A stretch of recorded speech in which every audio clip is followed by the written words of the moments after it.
দেশের সকল পাওয়ারকে ব্যবহার করেছে। রাস্তা দিয়ে হাঁটার সাহস নাই, ভিন দেশে যায় লোকেরা বসে গেছে, সফলতা নাই।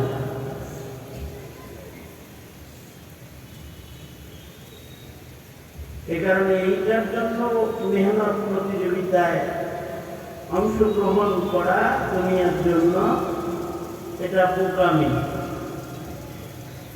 জান্নাত লাভের জন্য প্রতিযোগিতা এটা হলো চালাক চতুরতা।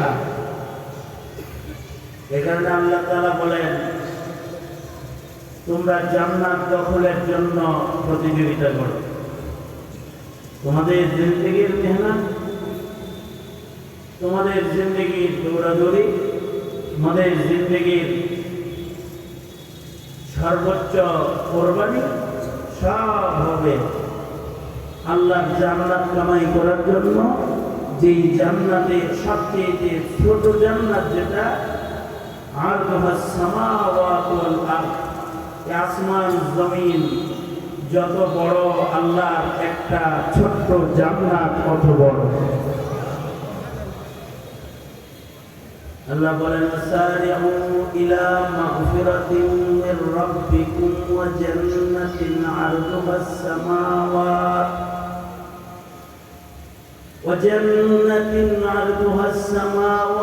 ওয়াল আরদু উইদ্দাত লিল মুত্তাকিন।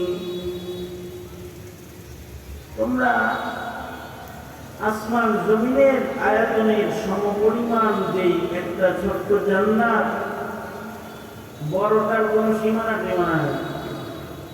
আল্লাহ বলেন, এটা দখল করার জন্য মেহনত করো, প্রতিযোগিতা করো। কেমনি, কিসের মালিক হইলে তোমরা এই জান্নাতে পৌঁছতে পারবে? টাকাওয়ালা হইলে পৌঁছতে পারবে না। সুন্দর চেহারা হইলে এই জান্নাতে পৌঁছতে পারবে না। ক্ষমতাধর কোন চেয়ারে বসা থাকলে এই জান্নাতে পৌঁছতে পারবে না।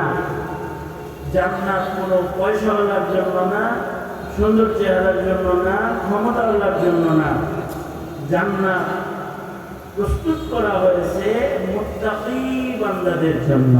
উইদ্দাত লিল মুত্তাকিন, খোদা ভীরু বান্দাদের জন্য জান্নাত প্রস্তুত করা হয়েছে। খোদা ভীরু যারা, তারা এই জান্নাতে পৌঁছে যাবে।